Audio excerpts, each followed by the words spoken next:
انتم كتعرفوا بانه الحكومه ديال اخنوش حاليا يعني ولا واضح للعيان بانه النهار الاولي فاش دخلت النيه ديالها ما كانتش هي هذيك. النيه ديالها ما كانتش صافيه. النيه ديالها كان انها كاينه واحد الفرصه ديال انك كتطلع للحكومه وكتستافد.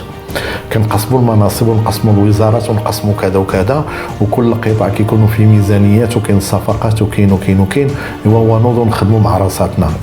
يعني انه الدوله في عوض ما تخاطب الجماهير كامله ما كيديها فيها حتى شي واحد،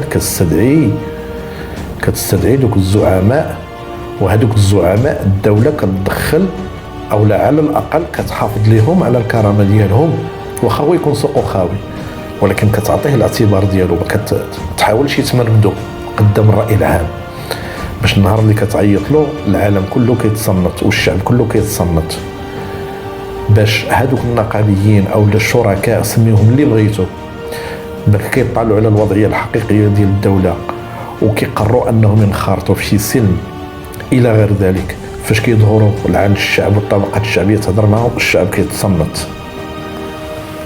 لان الا هضرت مباشره للحكومه ما يديها فيها حد.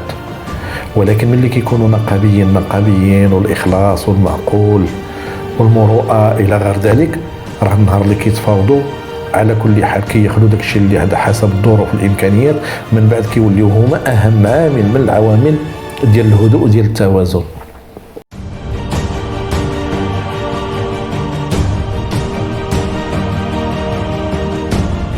بسم الله الرحمن الرحيم. الاخوان والاخوات، السلام عليكم ورحمه الله تعالى وبركاته.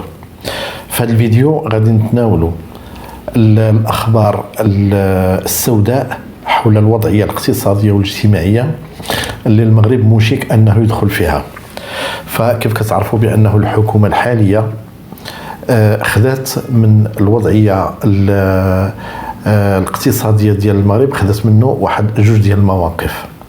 فمن نهار باش طلعت هذه الحكومه كاين اللي كيدير الاسلوب ديال التجاهل، وكاين اللي كيدير الاسلوب ديال شراء الصمت بواحد الوسائل متعدده. هاد الوسائل هذه كانت ممكن انها تكون مفيده في السوايع اللي اولا في الايام اولا في الاوقات اولا في الظروف اللي كتكون عاديه، ولكن ملي دخل العالم كله في واحد المنعطف خطير كان ضروري خص هاد الوسائل تبدل. لكن الحكومه الحاليه استمرت في نفس النهج ديالها، يعني انه استمر التجاهل، واستمر ذاك الاسلوب ديال ما عندنا ما نديرو بالهضره الفيسبوك، واستمر ذاك الاسلوب ديال خلي الصحافه تقول اللي بغات، واستمر الاسلوب ديال هادوك غير ما نعرف العدميين او الى غير ذلك، واستمر الاسلوب ديال التجاهل الكارثه والطامه الكبرى اللي ما عمر المغرب تبلى بها، هي انه يكون عندك رئيس الحكومه يتجاهل الجميع. رئيس الحكومه كينخل كل شيء، رئيس الحكومه ما مسوقش للشعب، وهذا هو اخطر ما في الموضوع.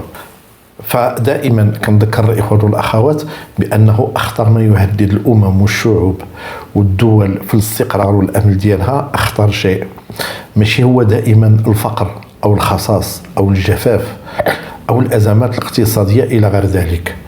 اخطر ما يهدد هو الاحساس بعدم الانصاف بالدرجه الاولى.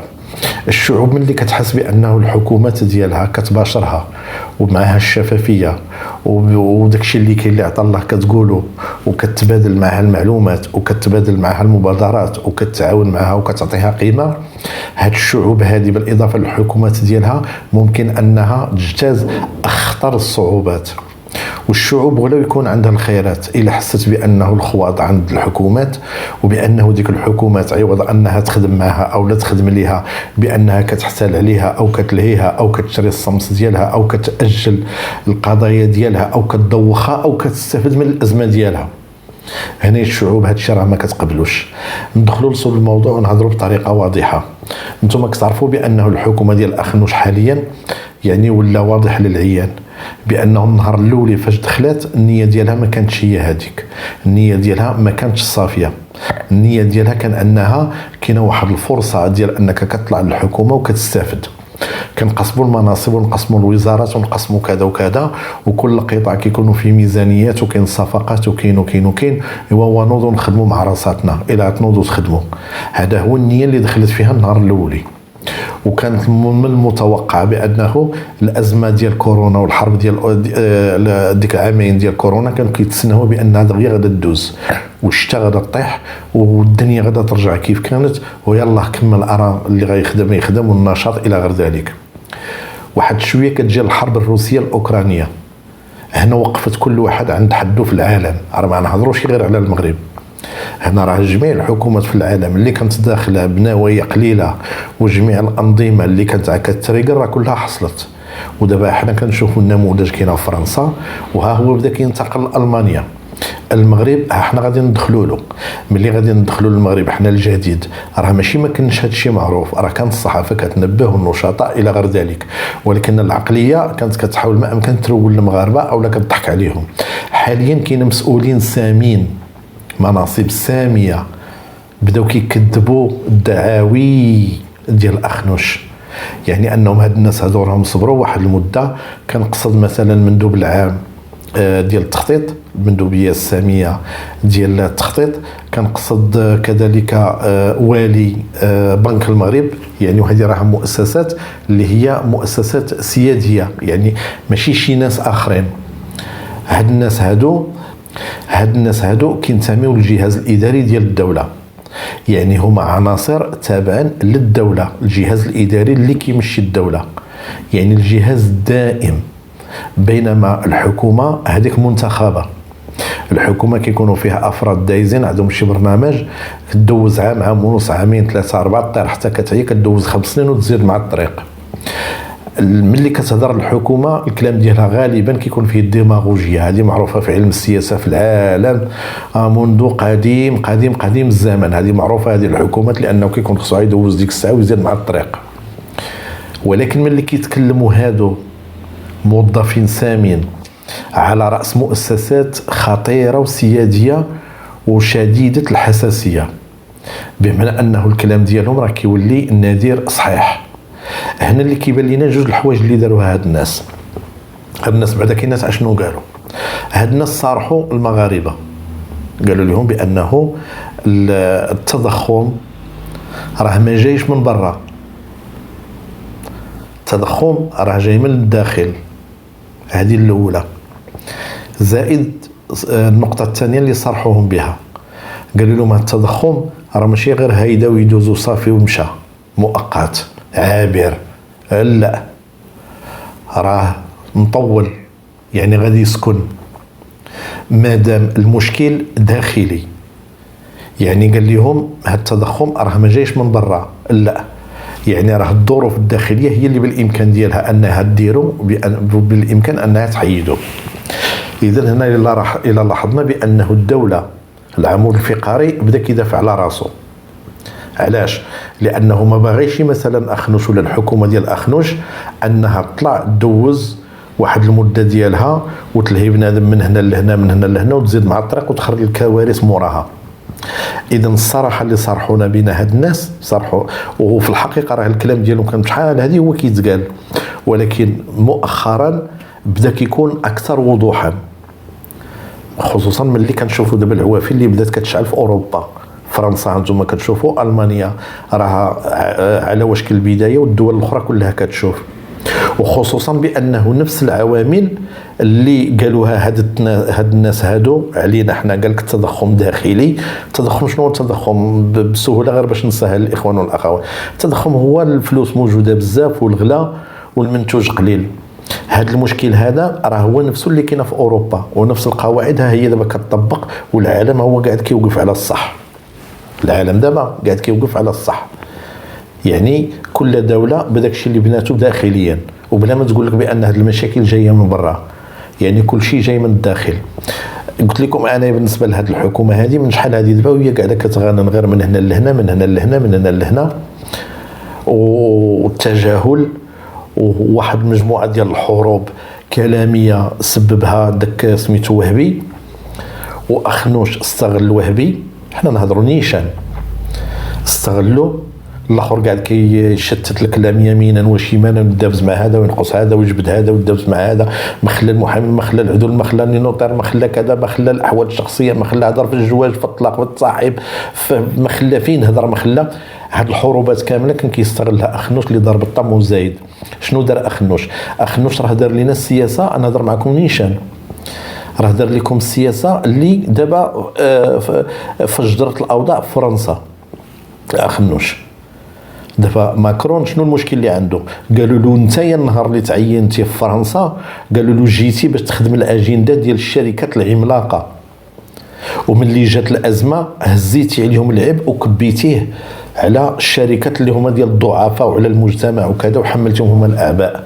اخنوش هذا الشيء اللي كان كيدير، لهي هذا جد ديك البيريود ديال الميزانيه، نقص على الكبار ونزل هود على الصغار. من بعد عاوتاني شنو دار السياسه ديالو؟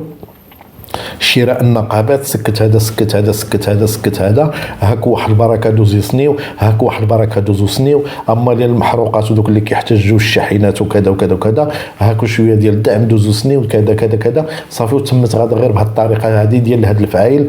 يعني وكان عند بالو بانه راه الاوضاع الى تريقلتي عليها بانها راه غادا.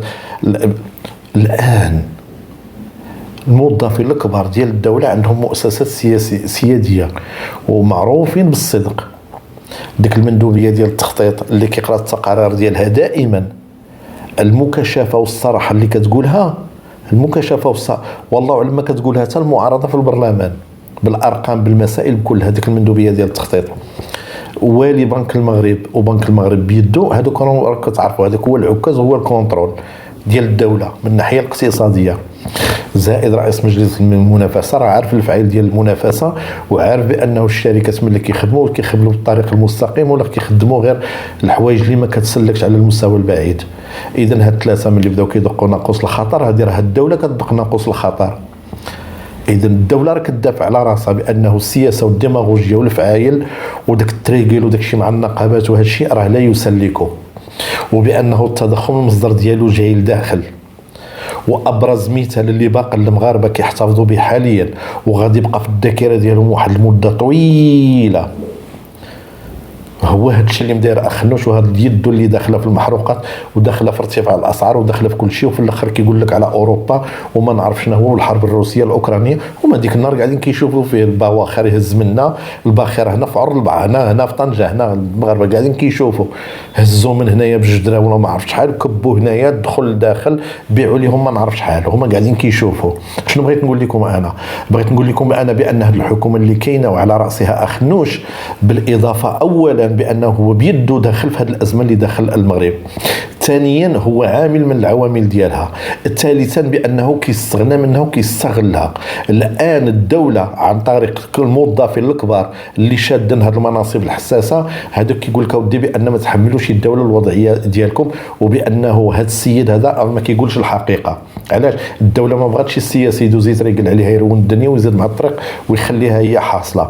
الغريب في الامر انه الوصفه اللي كيوصفوها كاملين هاد المسؤولين كلهم كيقول لك الطلب الداخلي ما كاينش، العرض الداخلي بالعربيه ما كيقول لك شي السبب هو اننا ما صنعناش صواريخ، ما كيقولوش السبب هو اننا تخلفنا تكنولوجيا، ما كيقولوش السبب هو انه الجامعات ديالنا ما طلعوا لنا الاقمار الصناعيه، لا، وكيقول لك المسائل اللي هي اساسيه ما انتجناهاش داخليا.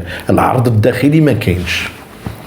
ملي كتسمع العرض الداخلي يعني هي المنتوجات الداخليه، المسائل الاساسيه. هذه المسائل الاساسيه راه 15 عام واخنوش هو اللي شاد هذا القطاع ديال المسائل الداخليه. 14 ولا 15 عام هو فيها الفلاحه والدعم وما نعرفوا شنو هو، والكوار والدلاح وسير منا وسير من اللي وفين داك الشيء كامل احنا وقفنا عليه، كامل داك الشيء كله احنا وقفنا عليه.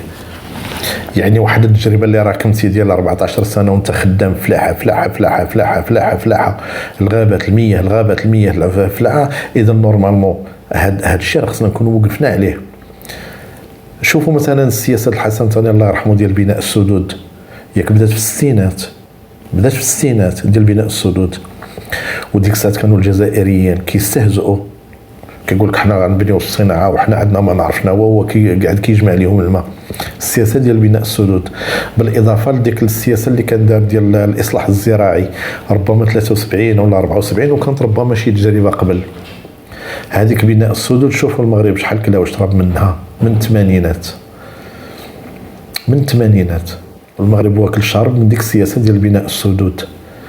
وفين كاخنوش 14 عام وانت خدام في هذا القطاع ديال الفلاحه، وغادا الدور كامله، وغادي يوليو المؤسسات السياديه ديال الدوله اللي ما فيهاش الملاغه، خصوصا في الازمات. لان في ساعه الازمات هذا الشيء راه الطبيعه كيتميز بها النظام السياسي المغربي. النظام السياسي المغربي راه القلب ملي كيقرب يسكت راه كيقول الحقيقه، راه ما كيبقاش دائما صابر لا والو. اذا هاد الناس من في الاخر ملي غادي يتكلموا شنو يقولوا؟ غادي نقول لك اودي بانه السبب بسيط، وهو داخليا ما درنا حتى شي حاجه. يعني ها حنايا رجعنا بانه ساعه الحقيقه غادا تدق. الغريب في الامر هو انه حتى السياسه ربما الحكومه، وهذه السياسه الحكومه ربما ما يمكنش يدخل، ما يمشي عوامل الى غير ذلك ادت للدوله انها من ناحيه زعما هذا تحليل ديالي، ودائما كنهضر انا موضوعي، ودائما كنقولوا، وملي كنقولوا راه ماشي مثلا جرائد قريتو في العلوم السياسيه الاحزاب والنقابات وكذا وكذا وكذا عوامل من العوامل ديال التوازن ديال الدوله. المشكل اللي كاين وهو انه السياسه ما عرفتش واش ديال الدوله الى غير ذلك، واستفدت منها كذلك الحكومه، هو التهميش الدور ديال المعارضه وديال النقابات. فملي العالم بدات الخطوره كتدق وبدات الامور، كان يجب احترام النقابات على الاقل من نهار فاش بدات الامور. يعني الوضعيه ماشي هي هذيك تقريبا عام ولا عام ونص ولا شي حاجه على الاقل. يعني ذاك الاسلوب ديال انك في شي حالات كيبان لنا بانه اسلوب ديال اهانه النقابات، انك تبدا تعيط لهم ويسناو ويخرجوا، وكلكم كتذكروا داك الشيء مخارق والتصريحات، واخنوش الله يعمرها دار الحكومه الزوينه ودارت لنا وفعلت لنا وحنا مزيانين وحنا كذا، واخنوش ديك الاسلوب ديالو ديال اجي نفرق هذه سنين زيد مزيان زيد مزيان زيد مزيان.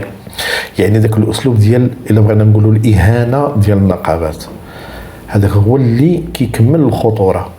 لانه الدول في الازمات لمن كتحتاج المعارضه وكتحتاج النقابات. فالنقابه الى عطيتيها الوجود ديالها واحترمتيها، فبزاف الناس راه كيتذكروا الايام الحسن الثاني الله يرحمه، ملي كان مع هذيك الساعه الدريس البصري. الحسن الثاني ديك الساعه ملي كانت النقابات، الا قلتي نقابات الاضراب، وقف الخدمه الحسن الثاني. وكان ممكن غير بالتليفون ولا شي حاجه ما عمر شي واحد يبرز له. اصحاب النقابات واللي وصلوا اللي في السن دابا الخمسينات والستينات حتى السبعينات، ربما كاين واحد العدد كبير منهم قاعدين كيتبعوا هذا الفيديو هذا. فهمتي الصديقين الله يذكرهم بخير على كل حال. فالحسن الثاني شنو هي الحاجه اللي كانت كتخليها انه كيوقر النقابات والنقابيين وكيوقر القرارات ديال شنو هو الحاجه؟ هو انه كان كيحترم الامه ديالو وكان كيحترم المؤسسات. راه ماشي زعما كان كيخاف من شي حد او من شي زعيم حزبي ولا شي زعيم نقابي، لا. وفايت له قال انا في المغرب لكم ما كانتش عندي النقابه كنت نصايبها، ايمانا منه بانه في المغرب باش يكون توازن خاص يكون جميع الاصوات، يكون احترام يعني الوضعيه الى غير ذلك والثوابت والمفاهيم العامه، ويكون كذلك ويكون كذا. ولكن لان كل حاجه كتنفع في الوقت ديالها. الان فين هما النقابات؟ بلا ما نهضروا على التشرذم، ما عرفتش شحال كاين 40 ولا ما عرفت شحال ولا ما عرفت. يلا النقابات خلقتها البشريه على اساس كيأثروا المواطنين، كيتفاوضوا معهم الى غير ذلك. ملي كتكون الوضعيه كتكون الازمه كذا كذا كيفرقوا شي حاجه بسيطه على كل حال، ماشي هذا باش كيكاليو باش كيعالجوا، ولكن كذلك كيكونوا صمام امان في الساعه ديال الازمات. يعني انه الدوله في عوض ما تخاطب الجماهير كامله ما كيديها فيها حتى شي واحد، كتستدعي دوك الزعماء، وهذوك الزعماء الدوله كتدخل او على الاقل كتحافظ لهم على الكرامه ديالهم، واخا هو يكون سوقو خاوي. ولكن كتعطيه الاعتبار ديالو، ما كتحاولش يتمرمدو قدام الراي العام، باش النهار اللي كتعيط له العالم كله كيتصنت والشعب كله كيتصنت، باش هادوك النقابيين او الشركاء سميوهم اللي بغيتو باش كيطلعوا على الوضعيه الحقيقيه ديال الدوله وكيقرروا انهم ينخرطوا في شي سلم الى غير ذلك. فاش كيظهروا لعند الشعب والطبقات الشعبيه تهضر معهم، الشعب كيتصنت، لان الا هضرت مباشره للحكومه ما يديها فيها حد. ولكن ملي كيكونوا نقابيين والاخلاص والمعقول والمروءه الى غير ذلك، راه النهار اللي كيتفاوضوا على كل حال كياخذوا داك الشيء اللي هذا حسب الظروف والامكانيات، من بعد كيوليو هما اهم عامل من العوامل ديال الهدوء وديال التوازن.